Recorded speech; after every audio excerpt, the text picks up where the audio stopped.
Hello বন্ধুরা, কেমন আছো তোমরা সবাই? আশা করছি তোমরা সবাই খুব ভালো আছো, সুস্থ আছো, যে যেখানে আছো। আমিও খুব ভালো আছি। তো আগের ব্লগে তোমাদের আমি বলেছিলাম যে আমি যখন মিষ্টির দোকানে মিষ্টি কিনতে যাবো আর ভাজি মার্কেটে সবজি কিনতে যাবো, মানে সবজি মার্কেটে আর ইলিশ মাছ কিনবো, তখন সেই ভিডিওটা তোমার সাথে শেয়ার করবো। তো আজকে এই ভিডিওটা তোমাদের সাথে শেয়ার করছি। এটা মানে তার পরের ব্লগ, মানে পার্টটা, সেকেন্ড পার্টটা। তো এখানে আমরা মিষ্টির দোকানে এসে গেছি, আর এখানে মিষ্টির দোকান থেকে আমরা অনেক রকমের মিষ্টি নিয়ে নিয়েছি। আর পান্তুয়া, রসগোল্লা, সন্দেশ, বোঁদে সব কিছু। আর রান্না পুজোর জন্য আমরা সেই কী খেসড়ের ডালনা কী বলে সেটাও নিয়ে নিয়েছি। আর নিয়ে নেওয়ার পর আমরা এখন যাচ্ছি সবজি মার্কেটে আর মাছি মার্কেটে। দেখা যাক সেখান থেকে আমরা কী কী মাছ কিনবো আর কী কী সবজি কিনবো। তো চলো তোমরা ভিডিওটা এন্ড তক দেখতে থাকো, তাহলে বুঝতে পারবে আমরা কী কী মাছ কিনেছি আর কী কী সবজি কিনেছি।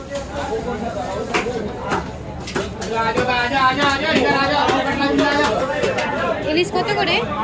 ইলিশ 1200 টাকা কিলো, 500 টাকা কিলো।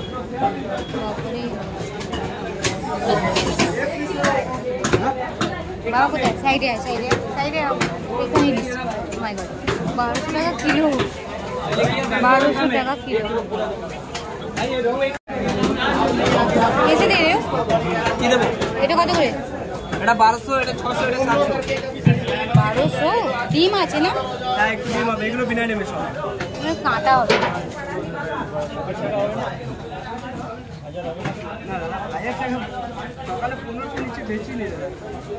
রান্না পুজো দেরি আছে, এখন থেকে এত দাম? রান্না পুজো এলে 1600-1800 টাকা হয়ে যাবে। কত দাম?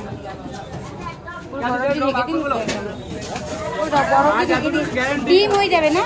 হ্যাঁ, হালকা ডিম। মাছ দেখো, হাত দাও, মাছ না হাত দিলে বুঝতে পারবা। ঠিক আছে, মাছ গ্যারেন্টি একদম সলিড মাছ। 800-850 টাকা রেখেগা।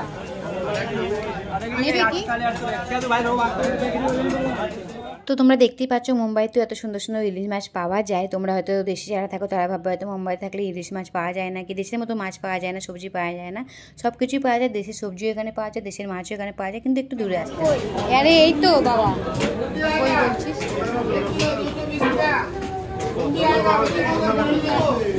সেইখানে বলি তো অনেক হয়ে যাবে গো, অনেক বড়, 1 কিলোর তো অনেক বেশি হয়ে যাচ্ছে। তুমি ওখান থেকে 1000 টাকা নিয়ে 1200 টাকা বলছো কেন? না না, আমি বলছি বড় ছিল বেশ ওইটা।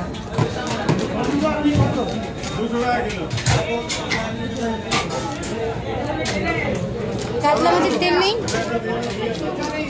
কাতলা মাছের তেল আছে? ভালো হবে তো?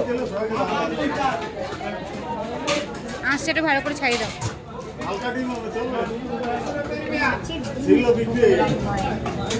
মাছের ডিমগুলো খুব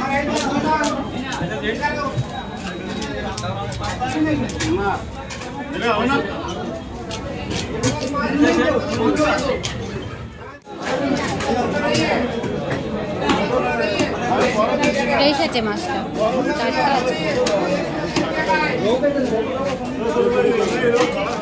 একটুখানি মিডিয়াম সাইজ করো, বড় করে নিয়ে নাও। ডিম আছে, ডিমে ভর্তি। মোটা করে দিয়েছি, দেখো ওইটা আমরা ইলিশ মাছ নিয়েছি। তো আমাদের যা যা নেবার ছিল সব কিছু মোটামুটি আমাদের নেওয়া হয়ে গেছে। মাছও নেওয়া হয়ে গেছে, সবজিও নেওয়া হয়ে গেছে, মিষ্টিও নেওয়া হয়ে গেছে, আর মানে মুদিখানা যে জিনিসগুলো সেগুলোও নেওয়া হয়ে গেছে। তো আমাদের বাঙালি জিনিস যদি কিনতেই হয়, কোনো বাঙালি সবজি, বাঙালি মিষ্টি, বাঙালি মুদিখানা, বাঙালি মাছ, তো মুম্বাইতে না আমরা যেখানে থাকি সেখানে কাছাকাছি কোনো দোকান নেই, আর কোথাও পাওয়া যায় না। মাছটা হয়তো পাওয়া যায়, তবু অতটা ভালো পাওয়া যায় না। বাঙালি মাছের দোকান তো একটা দুটো আছে, কিন্তু অতটা ভালো পাওয়া যায় না, যেটা ভিরাড়ে মানে নালাসোপাড়ায় পাওয়া যায়। ভিরাড় থেকে নালাসোপাড়া আমরা হাইওয়ে থেকে আছি, তো আমাদের 20 থেকে 25 মিনিট লাগে, মানে নর্মালি আসলে 20-25 মিনিট, নাহলে 15-20 মিনিটের মধ্যেও এসে যাওয়া যায়। তো আমরা এখন একটা এসে গেছি একটা দোকানে, যেটা আমি কদিন আগে অর্ডার দিয়ে গেছিলাম আমার মাইকের জন্য। তো এই মাইকটা আমি অর্ডার দিয়ে গেছিলাম আর ফাইনালি এসে গেছে। ওনাকে ফোন করেছিলাম আসার পথে, বা রাস্তাতেই ফোন করেছিলাম কি আমার মাইকটা এসে গেছে। তো উনি বললেন হ্যাঁ ম্যাডাম এসে গেছে, আপনি নিয়ে যেতে পারেন। তো আমরা সেই জন্য এখানে এসে গেছি। এখান থেকে হয়ে আমি দোকানে যাব, কারণ দোকানে ব্যাক টু ব্যাক দুটো হেয়ার কাট রয়েছে। বন্ধ করতে চাই না, আমি পরে করবো। Hello hello hello hello hello Sarthik. তো আমি এখন দোকানে এসে গেছি আর হেয়ার কাটের জন্য উনি এসে গেছেন। আগে ওনাকেই ফোন করে দিয়েছি, মানে দোকানে ঢোকার আগেই কিছুক্ষণ আগে 10 মিনিট আগে ওনাকে ফোন করে দিয়েছি যে আপনি চলে আসুন, আমি এসে গেছি। আর উনি যেহেতু অনেকদিন 2 দিন 3 দিন আগে থেকেই ফোন করছেন আমাকে হেয়ার কাট করার জন্য, তো সেই জন্য ওনাকে ফার্স্টে দেখে নিয়েছি। তো ওনার হেয়ার কাটটা হয়ে গেছে।